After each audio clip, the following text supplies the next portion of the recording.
Welcome to our Mandela Day celebration, and really just very grateful to you all for being willing to commit to 67 minutes in honor of the life and legacy of Nelson Mandela as we explore one of his dreams, which was for children to have the equal opportunity in Africa.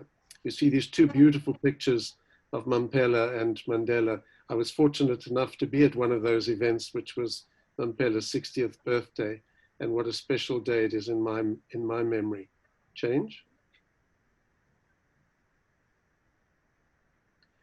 So we've had a few comments already made about the 2020 reality.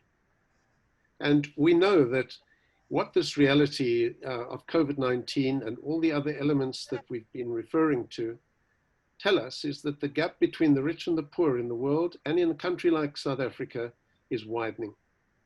Not only is the gap between rich and poor widening, the digital divide is suddenly so evident and so obvious. Unemployment is cascading in Africa and in Southern Africa particularly. Hunger has become very real. We're scraping and scrapping for food. Access to health facilities is the preserve of those who can afford it. And in the context of our work, this has meant work like ours, which relies on the goodwill and philanthropy of others, has been negatively affected. Now, Mandela said that poverty is not an accident, nor is slavery, nor was apartheid. It's man-made and can be removed, but the only way it can be removed is not by legislation, but by the actions of human beings. And that's what Mampela and I are inviting you today to join us in that action plan. Next. Change. Steve Biko, who died as the father of one of Mampela's children at the hands of the apartheid regime, said before he died that the most potent weapon in the hands of the oppressor is the mind of the oppressed. And I'd like you just to consider how that hangs in our world at the moment, the sense of the oppressed and the oppressor. Next.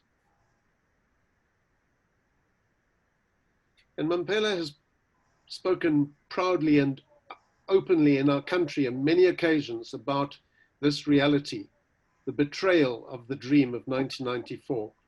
We had a dream that imagined equality, it imagined a thriving economy, but we never achieved an emotional or economic settlement in our country.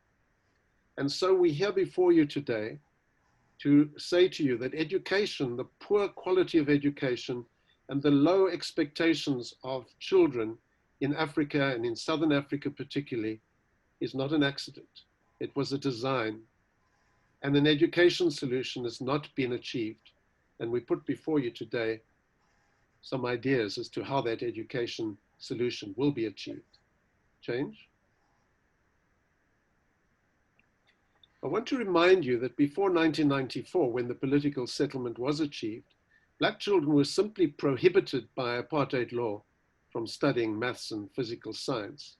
And hence, when we began the work in 2004, we positioned ourselves as intentionally working against that law that was on the statute books for more than 50 years. Change. When we look at the South African and Southern African reality, the truth is that not much has changed. And 94 million African children and youth are not at school at all.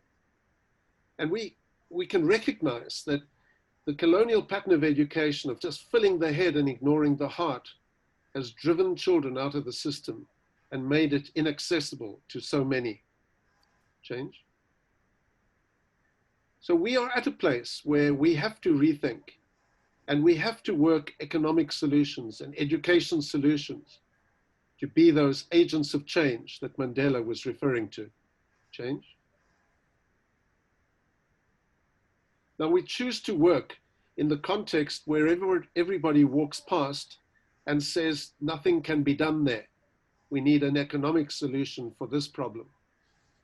We need an educational solution. And so LEAP chooses to work in the most economically marginalized spaces, the broken spaces of the townships and rural areas of South Africa, with the hypothesis that every child, no matter what the context, can and will succeed if the consciousness is awakened. Next.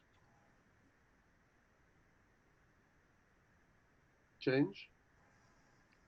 And so we work very hard in these contexts, in these broken spaces, to build big futures and to develop future leaders. Change.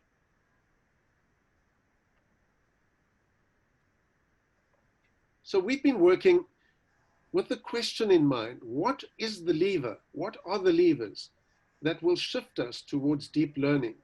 Because the superficial learning of the colonial model leaves people educated for very little.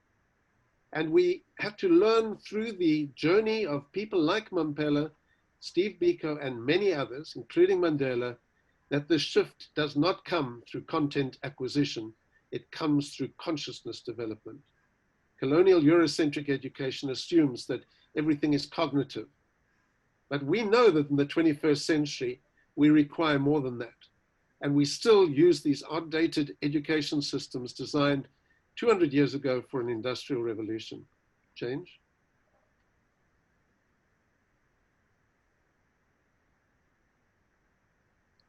So we have started 6 small schools across South Africa in 4 regions of South Africa. They operate in urban and rural regions. We have 1,600 children in those 6 schools, and 65% of them are girls. More than 65% of our teachers are female. And we're working to activate and to develop that consciousness that is self-liberating. Change.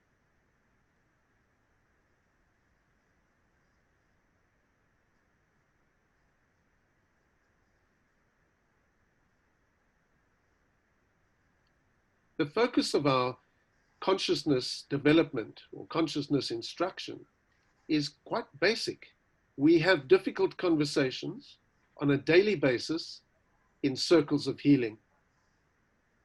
We activate the agency in our children by immersing them in action-based social development programs in every one of our schools, and every child commits to that. And we unlock the peer voice, so that peer learning, peer support, peer reflection, peer assessment, and peer work groups form the basis of family and new community to which children can belong. Change. How does this happen? Because we are talking about a self-liberating process, and we're talking about it in a context where there are not many role models, particularly young role models, who can set an example for our young people. So our belief is that we can get children to develop insight on self and to become metacognitive. They understand that they have choices in almost every facet of life. And to get to the point where the child recognizes that he or she has a choice every time they face an obstacle, the child is able to believe that mathematics learning is possible. And that's the beginning of the self-liberation.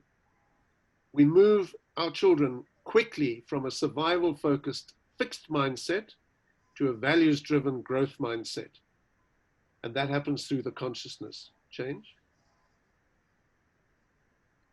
I want you to listen to this young girl, Mahlasi Letabo. She's 14, she's only been in the school for a few months. And during the lockdown, we asked our children to make a homemade video to declare what LEAP means to them. And we set up a competition using cell phones, which taught us so much about how to use technology in education. Please listen to Mahlasi. Hi, I'm Letabo. I'm going to tell you about what LEAP means to me right now.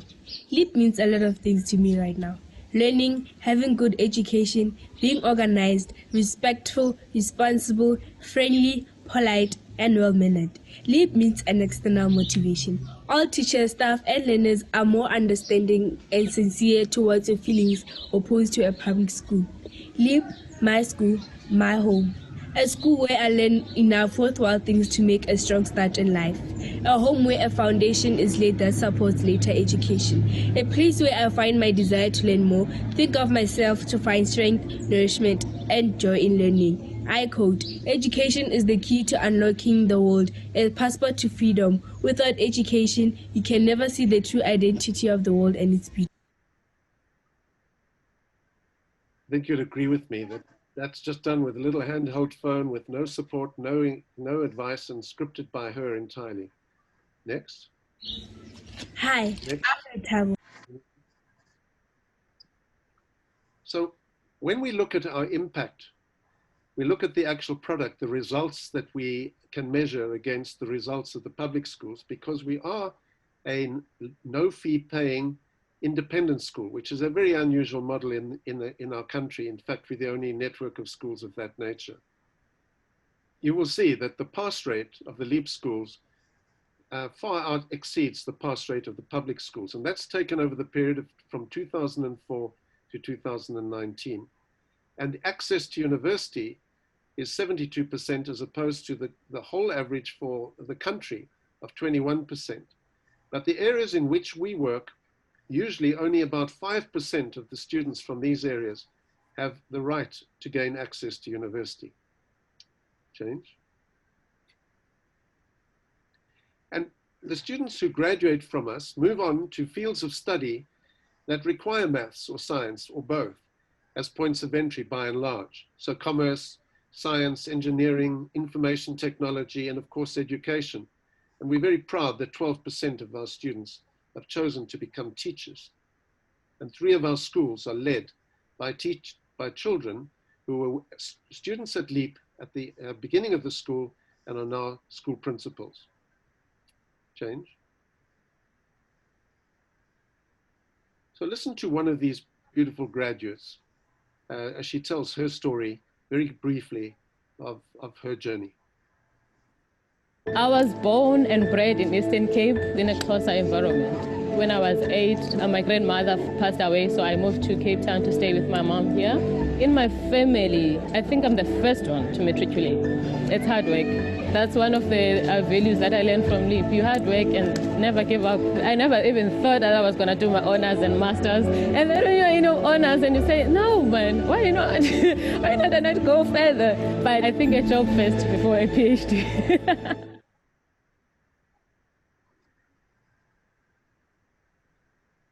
Ondisa is a double master's graduate, a master's in financial mathematics as well as research mathematics. Change. I was born. Change the slide, there we go. So we understand that education is the key to the future of all children, but particularly of African children. But we challenge the idea of the education of compliance and replace it with the education of self-liberation. Our goal is to develop global citizens who will work for the sustainability of the global village and will speak truth to power in the 21st and 22nd centuries. Change. We work with the head, the heart, and the hand, and our children are encouraged to get their hands in the soil. And this is a farm in one of our schools in the north, where all the children are involved in agricultural science and developing, reclaiming the farming techniques of the past and involving the new techniques of the present and the future. And of course, this serves as a community project and provides nutrition for the community. Change. Well, what do we say about technology? Let's listen to this, this account and the interview with one of our students. We don't want our students to be left behind in the 21st century. If they enjoy doing coding, if they enjoy doing robotics, obviously it's going to create that thinking where they want to be engineers and obviously creating a career path for themselves. What I've learned about technology and how to use it is going to help me a lot in university. Now I know how to use a computer, how to use the internet. So I think LEAP, in a way, unlocked my mind.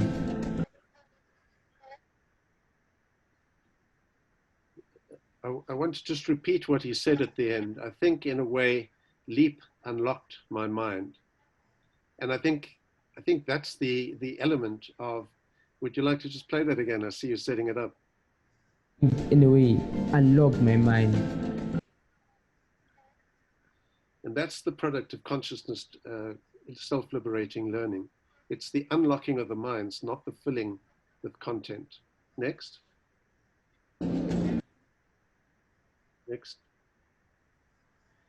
So Barry Hughes, who's also a member of the Club of Rome, has been working with us, and he developed the future projections from his international futures model and looked at the results of LEAP in the context of the public schools and has come up with a whole lot of projections, including these two.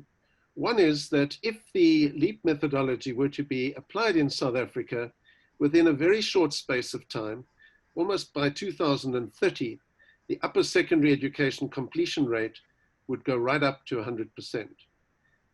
The same application would result over time, over slightly longer time, in an increase in the number of years of formal tertiary education attainment of at least one full increased year by the year 2030 and 2.5 by the year 2050.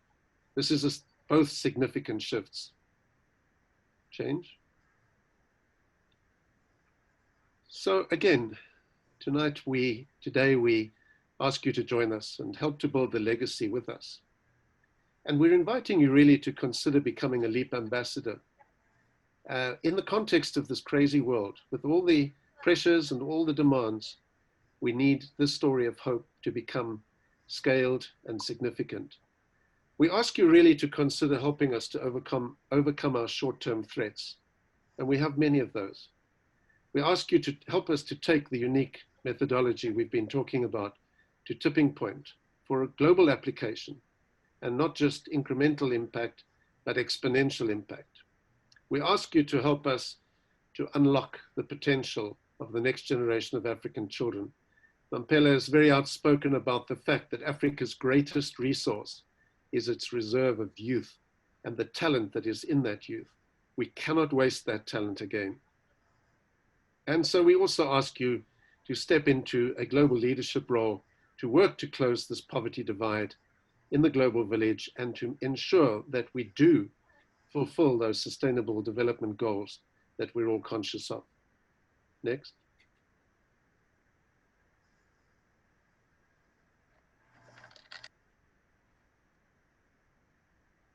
Change. So to get to the nitty-gritty, we have a winning model, but it's under short-term financial threat, despite the fact that our costs are effective and there's a high impact in the model. The costs for a public school graduating student, given that there's only a 42% pass rate overall, is $3,600, and the cost for a LEAP graduating student per year is $2,300. And just to give you a benchmark, the average cost per LEAP teacher per year is $17,500. Change.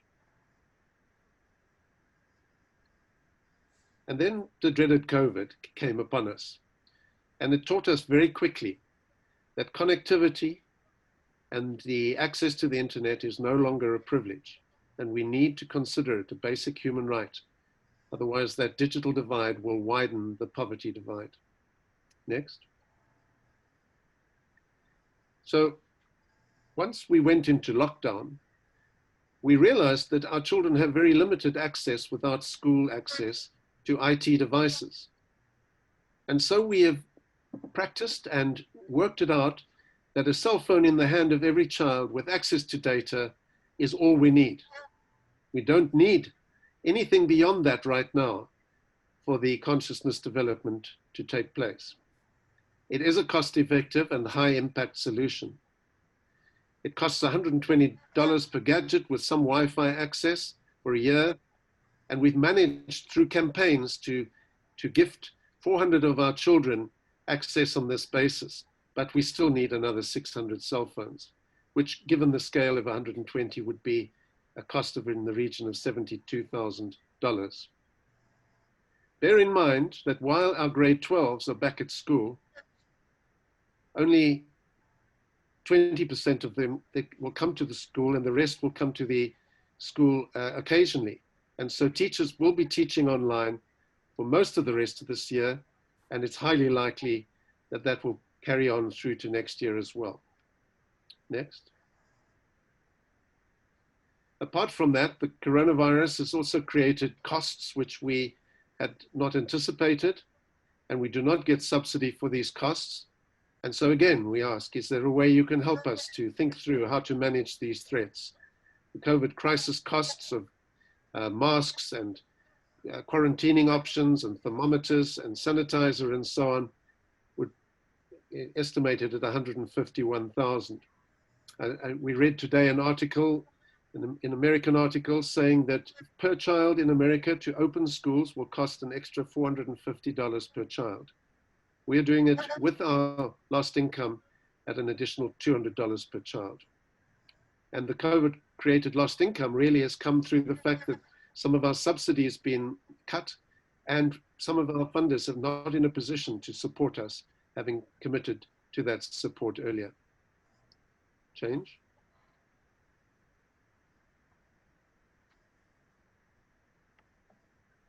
Change.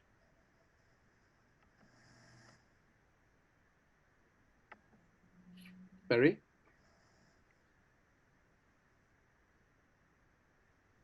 So let's go back to the great man that Mandela introduced us to, Nelson Mandela. He said, it's in our hands to create a better world for all who live in it. And we're thinking hard about how we can take this methodology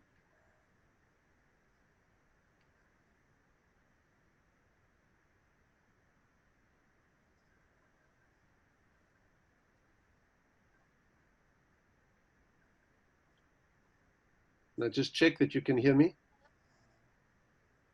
Brian, can you hear me? Yes, yes. So we can hear you. Thank you. So we can see that what we have distilled in this methodology has the huge potential to impact on sub-Saharan Africa, in other sub-Saharan African countries.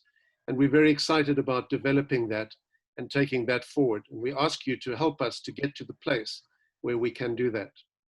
Change.